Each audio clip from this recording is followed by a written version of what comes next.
La situation de la grève qui prévaut au sein du sous-secteur de l'enseignement supérieur et universitaire va de mal en pire. Constatant entre autres que le gouvernement de la République tarde à convoquer le dialogue social indispensable pour statuer de la grève annoncée depuis le 9 décembre 2024, à convoquer les travaux effectifs du comité permanent de suivi des accords de Bibois 1 et 2, au fin de préparer un nouveau barème juste et équitable applicable au T1 2025 et de programmer la mécanisation de toutes les unités non payées et la correction de grades, mais aussi en comprenant que le gouvernement applique la politique de pourrissement et d'usure déjà dénoncée. Les bancs syndicales de l'ESU réunis à l'Assemblée générale évaluative ce samedi 4 janvier 2025 au siège de professeurs de l'Université pédagogique nationale décident de durcir la grève sur l'ensemble du territoire national jusqu'à l'ouverture du dialogue social tant sollicité. Le professeur Jean-Collet Moussonda, coordonnateur national du RAPICO et président de la PUPEN et au micro du journal universitaire. Passant en revue la situation, nous constatons avec regret que 1. Le gouvernement de la République tarde à convoquer le dialogue social indispensable pour statuer de la grève amorcée depuis le 9 décembre 2024. 2. Le gouvernement de la République s'obstine à convoquer les travaux effectifs du comité permanent de suivi des accords de Bibois 1 et 2 au fin de préparer un nouveau barème juste et équitable, applicable au T1 2025 et de programmer la mécanisation de toutes les unités non payées et la correction des grades. 3. Les arriérés complémentaires de 3 mois, plutôt que les 5 mois dus en 2025, ont été payés dans la précipitation à Kinshasa pour étouffer les mouvements de grève. Par contre, en province, cela oscille entre 0 et 2 mois. Tous les autres mois sont encore en souffrance. 4. L'accroissement de 50% dont le gouvernement a pris l'engagement de payer depuis le T4 demeure non effectif. D'où les 3 mois du T4 constituent encore des arriérés devant être payés. 5.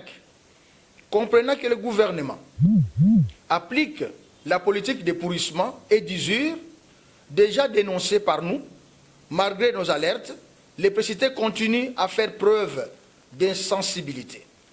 Eu égard à la gravité de la situation, le banc syndical de l'ESU décide de durcir la grève sur l'ensemble du territoire national jusqu'à l'ouverture du dialogue social tant sollicité. À cet effet, les personnels de l'ESU, corps académique, scientifique et personnel administratif, technique et ouvrier, est tenu à respecter, à faire respecter à la rigueur au quotidien le présent mot d'ordre, malgré les actions de mobilisation des instruments de pouvoir au service de la tutelle et des comités de gestion afin de saboter l'action syndicale, en menaçant, en sanctionnant abusivement les syndicalistes et l'ensemble du personnel, et même en obligeant ces derniers à travailler sous peine de représailles. Un comportement anticonstitutionnel qui consiste à limiter la liberté syndicale, pourtant reconnue et garantie par la Constitution de la République. Nous tenons à rappeler que tout refus du dialogue social avec le banc syndical est non seulement une violation des instructions du président de la République, chef de l'État, mais aussi un manque avéré de leadership et de lacunes dans l'exercice des fonctions publiques. Partant de cette situation, mettant les syndicalistes et l'ensemble du personnel de l'ESU en insécurité professionnelle, nous prenons l'opinion, tant nationale qu'internationale, à témoin. Toutes les conséquences qui en découleraient de toute forme d'intolérance seraient à charge de leurs auteurs.